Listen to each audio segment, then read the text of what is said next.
Okay, let's get our rail installed.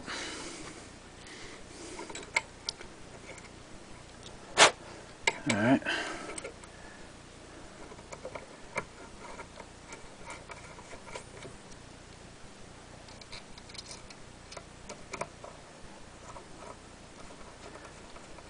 Now you can use blue Loctite on these fasteners if you want. To be honest with you, I've never used Loctite on any of my mounts, and I've never had an issue with them coming loose. A lot of guys use Loctite on stuff, especially on components to do with scopes, and it's probably a good idea, but I've never had any issues with it. We'll double check our band again. This mount ain't going anywhere now at this point. Those are pretty tight. And there you go. The next thing we'd be ready to do is put the rifle back together and put it together, put your bolt back in. And I happen to have a sniper bolt here ready to stick in this thing. So we're going to put it in. And if the rest of your rifle's put together, you're ready to mount a scope. A couple of things I'd like to point out to you. One is, if you look at that, this is my low profile mount. And let me get this down where you can really see it a little bit better. Get more in line with that.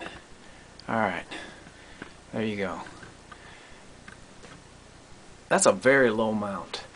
I think my mount's probably as low as any mount on the market. And the reason I'm saying so is because if you look at that, I'm hitting the bolt handle.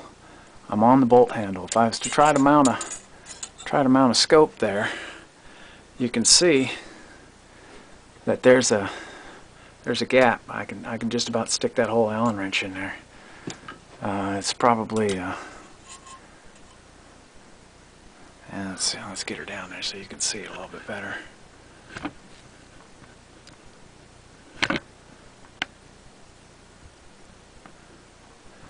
It's at least a 1/16 of an inch in there. So a typical sniper bolt handle, and that is a typical sniper bolt handle radius, would hit this rail by a long shot if it was to be any longer. I mean, you can see where I'm at right there. So I mean, you'd have to whack it off right there, and that's, in order to go under a rail any longer, you'd have to have an ATI profile custom-made bolt or an ATI screw-on bolt handle if this rail was any longer than what it is, because we're at about the maximum length right there.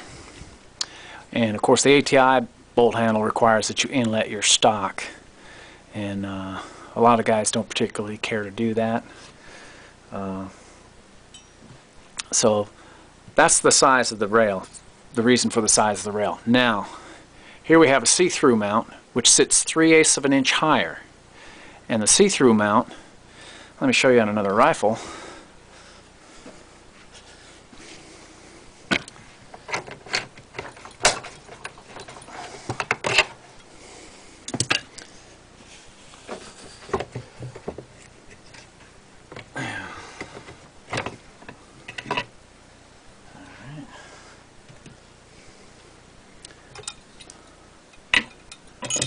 Here's the action for this stock.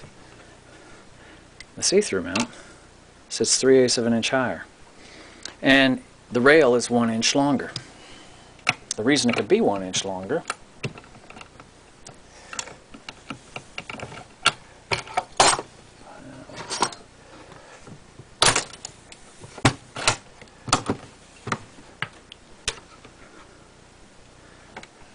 is because of that height. Now, it's probably a little tricky to see right there, but we are really close to touching that rail. Let me bring this around so you can see it. You can see it right there. We got probably, I don't know, maybe a little over an 1/8 inch of space. 1/8 inch or so. And because we're raised 3/8 of an inch on the see-through mount, that's why you're able to fit that bolt handle underneath there. I'd like to show you another item that I sell for those who prefer to keep a straight bolt handle. And what I have is a side mount adapter, or as my customers have nicknamed it, a Z-plate. And that's this little bad boy right here. And the way that works is if you have your mount on your rifle like so, you take the Z-plate and attach it to the base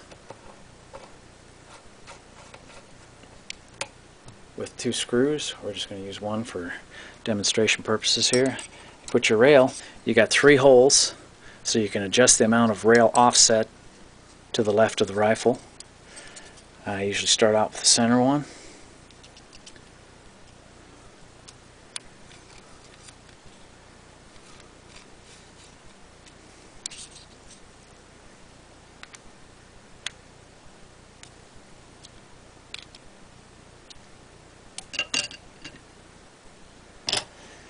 And now you can use a straight bolt handle.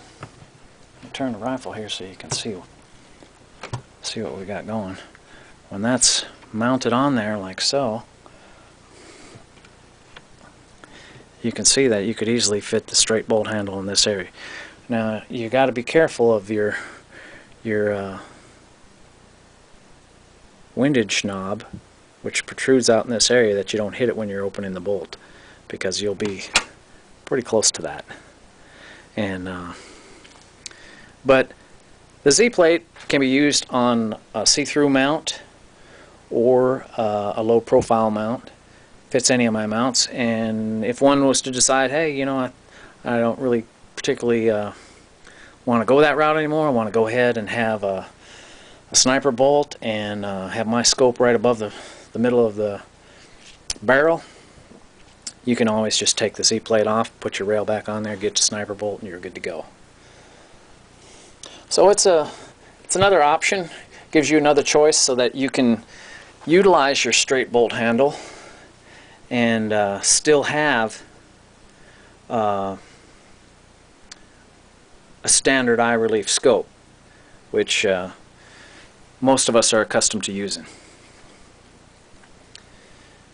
So there you have it on how to install a Jmeck scope mount band.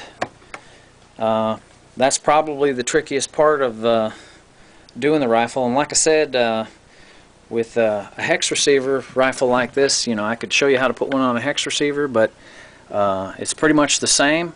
You can do it in a vise, but I've done them freehand many times. I've done round receivers freehand. Without a vise or any clamps or anything else like that, but do what you feel comfortable with. Now you know some shortcuts and to ensure that your mount is centered. And until the next time, this is Jeff Meckel of Jmeck Scope Mounts. Have a good day.